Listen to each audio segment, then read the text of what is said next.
Kali ini kita akan membahas sebuah film yang mengisahkan seorang aktor film ternama di mana dia tiba-tiba diculik oleh sekelompok kriminal demi mendapatkan uang tebusan.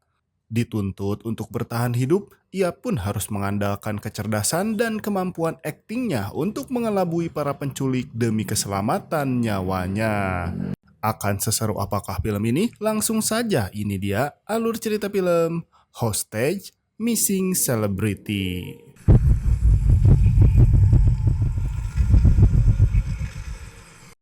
심하게 훼손된 남성의 시신이 발견됐습니다. Cerita berfokus pada seorang aktor ternama bernama Hwang Jung-min, atau cukup kita panggil saja dengan si Jung-min. Setelah memenangkan penghargaan aktor terbaik, ia pun memilih pulang seorang diri tanpa ditemani oleh manajernya.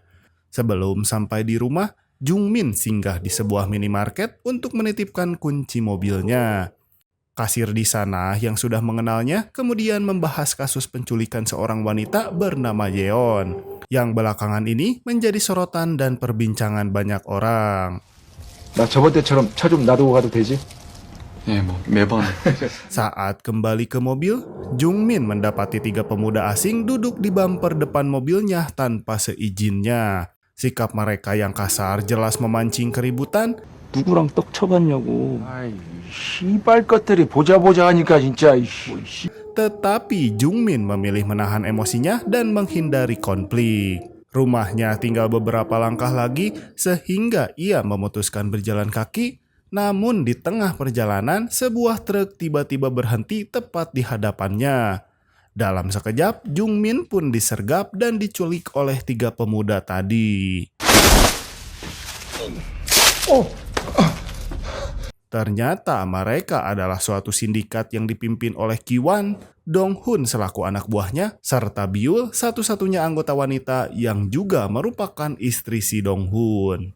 Kelompok ini dikenal kerap menculik orang-orang kaya demi meminta uang tebusan tanpa belas kasihan. Sesampainya di markas persembunyian, Jung-min pun di sana melihat Yeon, seorang wanita yang sempat dibicarakan kasir minimarket. Kondisinya pun sangat mengenaskan, tubuhnya terikat dan ia dibiarkan kelaparan. Untuk mengintimidasi si Jung-min, Ki-wan pun memperlihatkan rekaman pembunuhan seorang pemilik kafe yang sebelumnya dilaporkan hilang. Video itu menjadi ancaman bahwa nasib si Jung-min akan berakhir sama jika dia menolak membayar uang tebusan. Setelah bernegosiasi, mereka sepakat dengan uang tebusan sebesar 5 miliar won. Jung-min pun meminta Ki-wan untuk mengambil kartu ATM di rumahnya. Sebagai imbalannya, ia menuntut agar dirinya dan Yeon segera dibebaskan setelah uang diterima. Di lain sisi, seorang detektif wanita bernama Min Kyung tengah menyelidiki kasus penculikan yang berujung pada tewasnya seorang pemilik kafe. Dalam penyelidikannya, ia berhasil menangkap seorang pria yang diduga terkait dengan sindikat tersebut. Mendengar nama si Dong-hun, Min Kyung pun segera menuju ruang arsip kriminal untuk menelusuri riwayatnya. Di sana, ia menemukan berkas atas nama Ki-wan yang mencatat bahwa ia pernah terlibat dalam kasus penculikan dan pembunuhan bersama Dong-hun. Kembali ke tempat penyekapan, Jung-min dan Yeon dijaga oleh salah satu anggota sindikat bernama Si Kang. Berbeda dengan yang lain, Si Kang ternyata merupakan penggemar berat si Jung-min sebagai aktor di sana. Ia bahkan memaksa idolanya itu untuk memperagakan dialog ikonik dari salah satu film yang pernah dibintanginya. 들어와 이 씨벨로마. 팬이에요.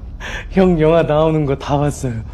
Tak lama kemudian, Ki-wan bersiap pergi ke rumah Jung-min untuk mengambil kartu ATM-nya. Sebelum berangkat, ia memastikan rumah tersebut benar-benar kosong dan ia juga memberi pesan kepada Dong-hun bahwa jika dirinya belum kembali hingga pukul 10 malam, maka Jung-min dan Yeon harus segera dihabisi. Memanfaatkan situasi saat Ki-wan pergi dan para penculik sedang berada di ruangan lain, Jung-min meminta Yeon melemparkan serpihan kaca ke arahnya agar bisa memotong tali yang mengikat tangannya. Setelah berusaha keras, Jung-min akhirnya berhasil meraih pecahan kaca itu tepat sebelum si Byul dan Dong-hun kembali.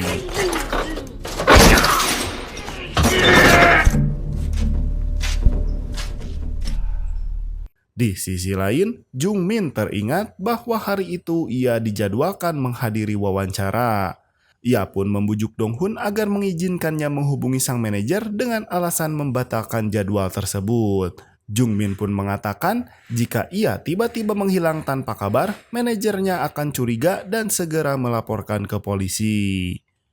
Dugaannya pun ternyata benar. Di kantor agensi, seluruh staf sudah menunggu kedatangan Jungmin yang tak kunjung datang. Sang manajer pun memutuskan pergi ke rumahnya untuk memastikan keadaan di sana. Namun di tengah perjalanan, ia sempat menerima panggilan dari nomor yang tidak dikenal tanpa menyadari bahwa itu adalah Jungmin. 뭐야? 연결이 되지 않아 삐 소리 후 Alhasil, Jungmin menghubungi rekan sesama aktornya bernama Sungwon untuk menitip pesan permintaan maaf kepada manajer dan para wartawan. Namun, rupanya nama-nama wartawan yang ia sebutkan sebenarnya adalah dua karakter polisi yang pernah Jungmin perankan di beberapa filmnya. Ia pun berharap Sungwon paham dan melaporkan hal ini kepada manajernya. 11 jam sebelum batas waktu yang ditentukan oleh si Kiwan, Min Kyung dan rekan-rekannya sudah berhasil menemukan rumah Kiwan. Namun sayang, di sana mereka tak menemukan apa-apa karena rumah tersebut tampaknya sudah lama tidak ditinggali. Di saat yang sama, Kiwan akhirnya tiba di rumah si Jungmin dan langsung mengobrak-abrik seluruh isi rumah untuk mencari kartu ATM. Namun usahanya sia-sia karena dia tidak menemukan apapun di sana. Ia pun langsung menghubungi si Jungmin untuk menanyakan lokasi kartu tersebut. 네가 말한 데를 다 찾아봤어. 근데 안 보이네. Jungmin pun sempat memilih diam hingga Donghun kehilangan kesabaran dan mulai menyiksanya agar mau berbicara. Tak sanggup menahan rasa sakit, Jungmin akhirnya mengaku bahwa kartu ATM beserta kunci mobilnya masih tertinggal di minimarket sejak malam ia diculik. Tak lama setelah panggilan berakhir, Jungmin tiba-tiba pingsan akibat penyakit jantung yang dideritanya. Kondisinya pun begitu kritis hingga nyaris kehilangan nyawa. 역시 천만 배우야. 어? Melihat keadaan tersebut, para penculik pun sempat berselisih. Namun, Donghun terlihat tak peduli, tetapi Biul mendesaknya untuk segera mencari obat. Baginya, jika Jungmin meninggal, uang tebusan yang mereka incar pun juga akan lenyap. Sementara itu, Kiwan nyaris kepergok manajer Jungmin yang baru saja tiba di rumah. Beruntung ia berhasil melarikan diri lebih dulu, dan sang manajer pun dibuat terkejut saat mendapati rumah si Jungmin sudah porak-poranda. Si Kiwan pun kemudian mendatangi minimarket dan mengaku sebagai manajer baru Jungmin untuk mengambil kartu ATM serta kunci mobilnya. Namun karena kasir menolak menyerahkannya, Kiwan tega membunuhnya lalu membawa kabur barang-barang tersebut.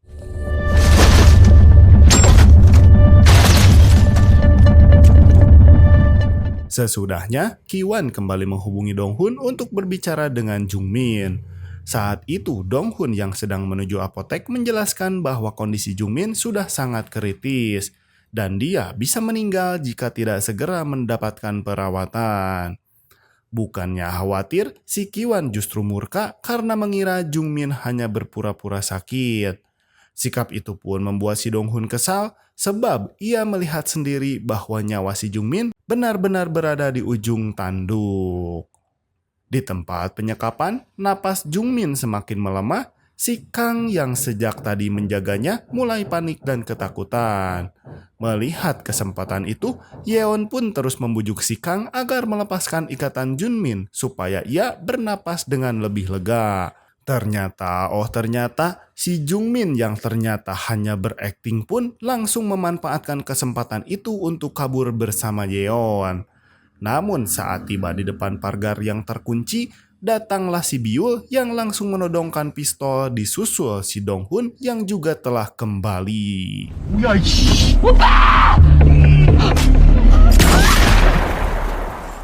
Donghun yang murka karena Biul tertembak pun langsung mengejar Jungmin dan Yeon yang berlari ke arah hutan.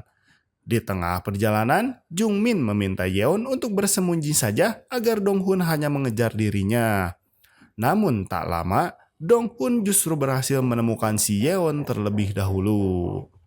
Berlari jauh ke dalam hutan, Jungmin yang juga ketahuan oleh si Kang malah terjatuh ke sebuah jurang.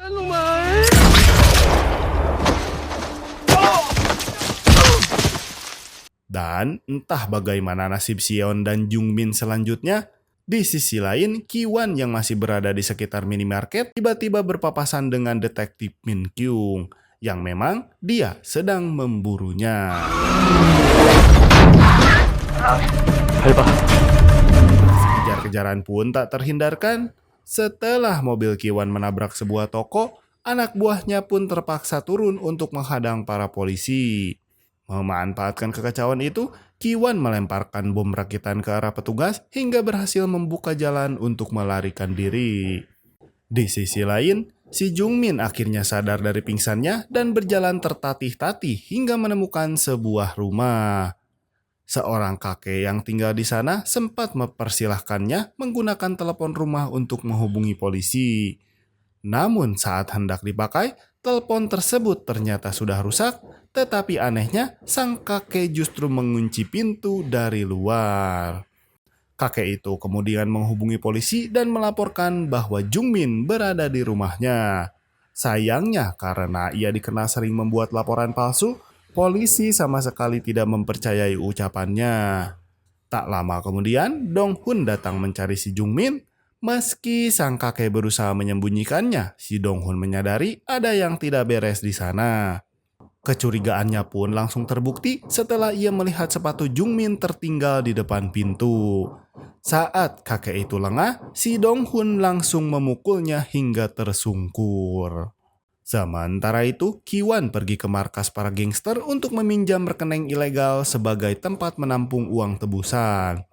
Di sana ia menghubungi Dong-hun untuk menanyakan keberadaan Jungmin. Namun setelah melihat pemberitaan mengenai kasus pembunuhan pemilik HP, si Dong-hun mulai menyadari bahwa Kiwan diam-diam berniat membawa kabur seluruh uang tebusan. Saat itu, ia pun tak lagi mau bekerja sama dengan rekannya tersebut. Si Kiwan pun kemudian kembali menghubungi Dong-hun dan meminta agar Jungmin memberikan nomor PIN ATM yang benar. Namun sebelum Jungmin sempat berbicara, Dong-hun lebih dulu menghancurkan ponsel itu dan membuat rencana Kiwan kembali berantakan. Tak lama, polisi menerima laporan tentang keberadaan Kiwan dari salah satu warga di sana. Namun di luar dugaan, Kiwan justru mendatangi kantor polisi untuk menyerahkan diri. Saat interogasi berlangsung, Kiwan berjanji akan memberitahu di mana Jungmin berada, namun dengan syarat Jungmin tetap harus membayar uang yang telah dijanjikan. Ia juga memberitahu polisi tentang kesepakatannya dengan Dong-hun yang jika tak segera ke sana sebelum jam 10, maka semua sandera dipastikan akan tewas. Setelah polisi menyetujuinya, mereka pun segera menuju lokasi dengan sisa 1 jam saja. Namun tepat saat akan berangkat, Min Kyung dikejutkan oleh kedatangan si kakek yang memakai sepatu sama persis dengan milik Jungmin pada malam itu. Di mana si kakek terus memberitahu jika Jungmin berada di rumahnya. Namun para polisi lebih memilih mengikuti arahan dari si Kiwan. Dong-hun pun memilih pergi bersama jasad wanita yang dicintainya. Namun sebelum itu, ia bertekad menghabisi semua orang yang masih berada di gudang. Dalam usahanya, ia berhasil membuat Kang pingsan dan kemudian mengarahkan senjatanya kepada si Jungmin. Tepat saat si Jungmin hampir kehilangan nyawanya, tiba-tiba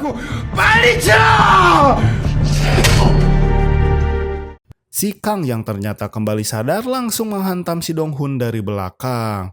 Ia segera melepaskan ikatan Yeong dan Junmin. Setelah keduanya berjanji akan memberinya imbalan serta membantu meringankan hukumannya di hadapan polisi.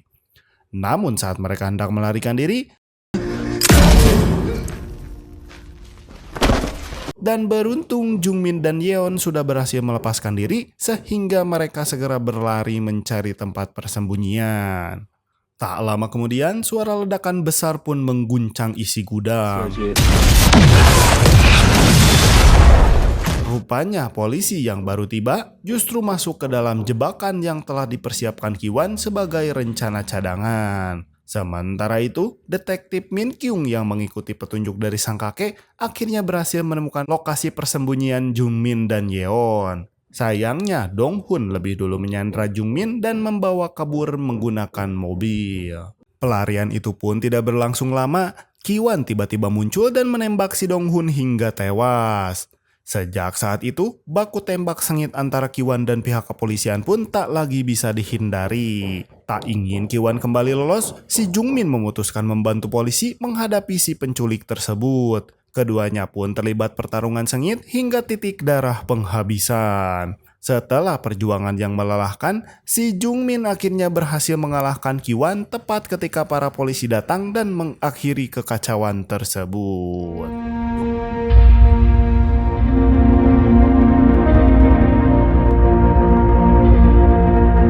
2 tahun kemudian, kisah penculikan tersebut diangkat menjadi sebuah film yang disutradarai oleh si Sung-won. Sementara itu, si Jungmin memilih beristirahat sejenak dari dunia peraktingan. Saat berkunjung ke lokasi syuting, ia pun sempat merasa seolah-olah Ki-wan hidup kembali melalui aktor yang memerankannya.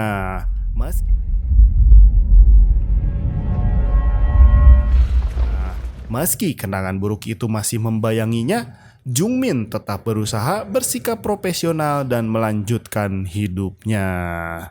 Tamat, ending yang sangat mengaktorkan. Pesan yang bisa kita ambil dari film ini adalah keserakahan yang tak terkendali pada akhirnya akan menghancurkan dirinya sendiri.